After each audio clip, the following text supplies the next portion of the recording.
मैं आर.सी. गुप्ता, माँ कस्तूरबा गांधी महिला college of education, Jagina road, Bharatpur से। यूनिट 4 पूरी हो चुकी है। अब यूनिट 5 में ज्ञान पाठ्यक्रम में ये चलेगी यूनिट इकाई 5। इसमें है पाठचर्या योजना एवं संचालन। पाठचर्या योजना एवं संचालन में पाठ्यक्रम का अर्थ एवं परिभाषाएं बताऊंगा और पाठ्यक्रम का निर्माण इसमें मैं बता रहा हूँ। पाठ्यक्रम का निर्माण शैक्षिक प्रक्रिया के 3 विभिन्न अंग हैं: शिक्षार्थी, शिक्षक और पाठ्यक्रम। शैक्षिक प्रक्रिया में शिक्षक अपनी शिक्षण विधि के माध्यम से पाठ्यक्रम शिक्षार्थी तक पहुंचाता है। इन तीनों अंगों का समन्वयाश्रित संबंध है। समाज निर्माण एवं सामाजिक परिवर्तन हेतु शिक्षा पाठ्यक्रम के माध्यम से ही सशक्त भूमिका निभा सकती है। पाठ्यक्रम शैक्षिक प्रक्रिया का वह अंग है जो शिक्षक और शिक्षार्थी दोनों को अध्यापन एवं अध्ययन की दिशा प्रदान करता है। कनिघम के शब्दों में पाठचर्या कलाकार शिक्षक के हाथ में एक साधन है जिससे वह अपने पदार्थ को अपने आदर्श उद्देश्य के अनुसार अपने कलागृह विद्यालय में चित्रित कर सके। बदलते परिवेश पाठ्यक्रम में आवश्यक संशोधन, परिवर्तन व परिवर्धन होते रहने चाहिए। इससे पाठ्यक्रम के प्रति उपेक्षा के कारण उसके प्रति असंतोष बढ़ता जा रहा है। कोठारी शिक्षा आयोग के शब्दों में आजकल दुनिया में सब जगह स्कूल दिनचर्या बड़ी अनिश्चित अवस्था में है। विकसित देशों में सामान्यतः इसकी आलोचना करते हुए कहा जाता है कि यह अधूरी है और पुरानी पड़ गई है और शिक्षा की अवस्था को ध्यान में रखकर नई बनाई गई है। अतः पाठ्यक्रम की आधुनिक संकल्पना समझकर उसे राष्ट्रीय उद्देश्यों के अनुकूल विकसित करना आज व्यवहार्यार्थ आवश्यकता है।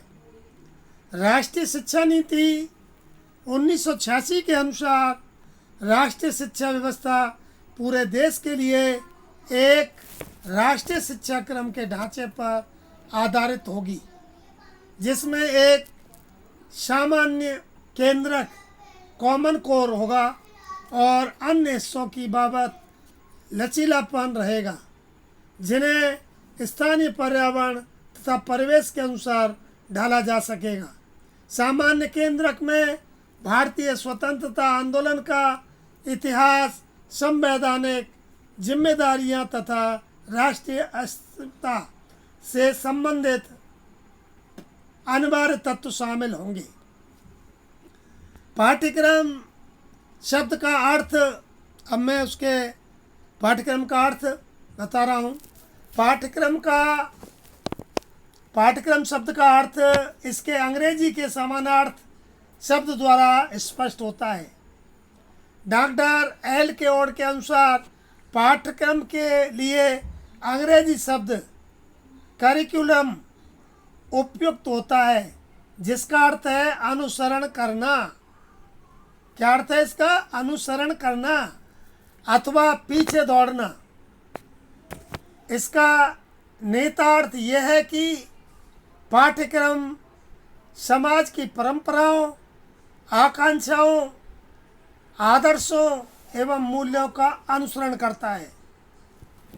पाठ्यक्रम के माध्यम से समाज अपनी युवा पीढ़ी को वह सब हस्तांतरित करना चाहता है जो उसने सांस्कृतिक निधि के रूप में संचित कर रखा है तथा भावी विकास के लिए आवश्यक दक्षताएं तथा उपकरण प्रदान कर देता है। इस प्रक्रिया को समाजीकरण की प्रक्रिया कहा जाता है।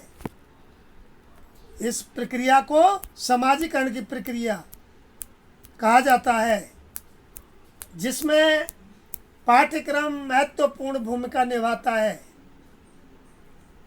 डॉक्टर रामशकल पांडे के शब्दों में शैक्षिक उद्देश्यों की प्राप्ति में पाठ्यक्रम हमारी सर्वाधिक सहायता करता है।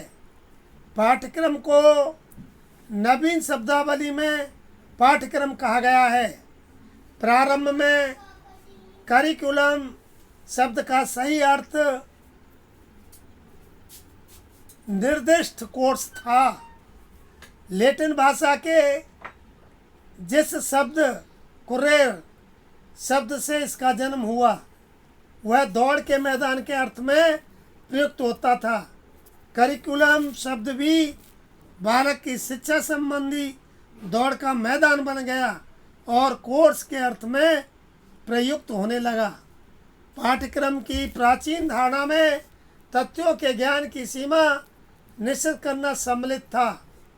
बौद्धिक विषयों के अर्थ में पाठ्यक्रम शब्द बहुत कम समय तक प्रचलित था, किंतु ये विषय पाठ्यक्रम के केवल अंश मात्र है, संपूर्ण पाठ्यक्रम नहीं। पाठ्यक्रम शब्द का प्रयोग कभी कभी भ्रमवश पाठ्य विवरण के अर्थ में कर दिया जाता है, परंतु पाठ्य विवरण पाठ्यक्रम का अंश मात्र है, न कि संपूर्ण पाठ्यक्रम कोर्स। अंतः वस्तु पाठ्य विवरण आदि शब्द पाठ्यक्रम का अंश मात्र है, न कि संपूर्ण पाठ्यक्रम कोर्स।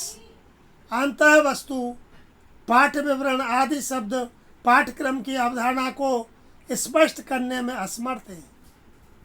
स्वयं पाठ्यक्रम शब्द अर्थ विस्तार के माध्यम से ही आधुनिक अवधारणा को प्रकट कर पाता है।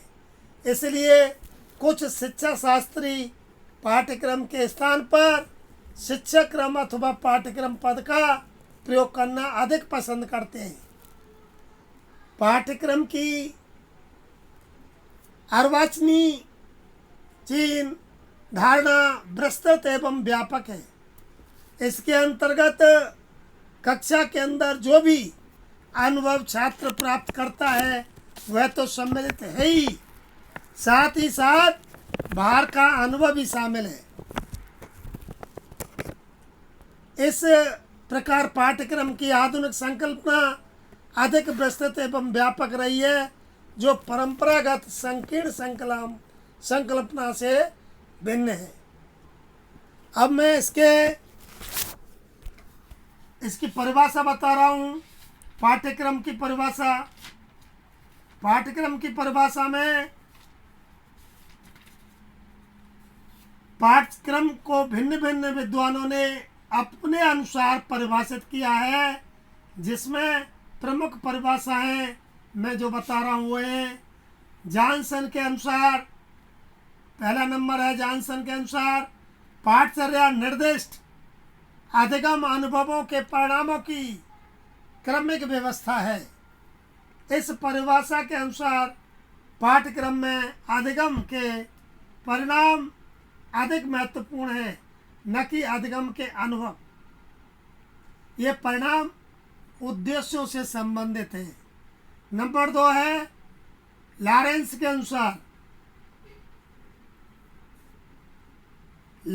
अनुसार पाठचर्या या पाठ्यक्रम एक ऐसा प्रयास है जिसके द्वारा किसी शैक्षिक संकल्पना के आवश्यक सिद्धांतों तथा लक्षणों को इस प्रकार संप्रेषित किया जाता है कि उनकी उपयुक्त समालोचना करते हुए उन्हें प्रभावशाली ढंग से कार्य रूप में परिणत किया जा सके। यह पाठचर्या को संप्रेषण हेतु एक प्रयास अथवा क्रियाकलाप के रूप में देखा गया है। अब तीसरा नंबर है जेनकिन के अनुसार पाठचर्या किसी शैक्षिक प्रस्ताव का रूपांकन तथा क्रियान्वयन है, जिसका शिक्षण तथा अधिगम किसी विद्यालय संस्था में किया जा सके तथा जिसके लिए यह संस्था 3 स्तरों, जो 3 स्तर हैं उसके बारे में तार्किकता, क्रियान्वयन एवं प्रभाव की दृष्टि से उत्तरदायी भी हो। अब आता है अगला नंबर, चौथा, डेविस प्रात के अनुसार। डेविड प्रात के अनुसार पाठचर्या औपचारिक शैक्षिक तथा प्रशिक्षण प्रयासों का संगठित रूप है। 5वां है गिलेन व हॉस के अनुसार पाठचर्या उन सभी अनुभवों का संकलन है जो किसी एक अध्येता की शिक्षा के कार्यक्रम में निहित होते हैं और उसका प्रयोजन व्यापक लक्ष्यों तथा उनसे संबंधित उन विशिष्ट उद्देश्यों को प्राप्त करना होता है जिनका नियोजन भूत और वर्तमान व्यावसायिक व्यवहारों के सिद्धांत और सोच संबंधी ढांचे के रूप में किया जाता है। लविट के अनुसार 6वां, उच्चतर जीवन के लिए प्रतिदिन और 24 घंटे की जा रही समस्त क्रियाएं पाठचर्या के अंतर्गत आ जाती हैं। वाल्टर एस मुनरो के अनुसार पाठचर्या को किसी विद्यार्थी द्वारा लिए जाने वाले विषयों के रूप में परिभाषित नहीं किया जाना चाहिए। पाठचर्या की कार्यात्मक संकल्पना के अनुसार इसके अंतर्गत अनुभव आ जाते हैं जो विद्यालय में शिक्षा की प्राप्ति के लिए प्रयुक्त किए जाते हैं। अब आता है 8वां, बिलांटस के अनुसार पाठचर्या को क्रिया एवं अनुभव के परिणाम के रूप में समझा जाना चाहिए, न कि अर्जित किए जाने वाले ज्ञान और संकलित किए जाने वाले तथ्यों के रूप में। विद्यालय जीवन के अंतर्गत विभिन्न प्रकार के कलात्मक, शारीरिक एवं बौद्धिक अनुभव तथा प्रयोग सम्मिलित रहते हैं। जॉन डीवी के अनुसार, अब देखिए नमा इसका परिभाषा है जॉन डीवी के अनुसार, उसको बता रहा हूँ मैं। सीखने का विषय या पाठचर्या पदार्थों, विचारों और सिद्धांतों का चित्रण है जो निरंतर उद्देश्यपूर्ण क्रियान्वेषण से साधन या बाधा के रूप में आ जाते हैं। अब है 10वां इसका, ट्रावेल के अनुसार पाठचर्या संपूर्ण मानव जाति के ज्ञान एवं अनुभव का प्रतिरूप होना चाहिए। ये तो थे विद्वानों की परिभाषाएं। अब मैं माध्यमिक शिक्षा आयोग के अनुसार इसकी परिभाषा बता रहा हूँ।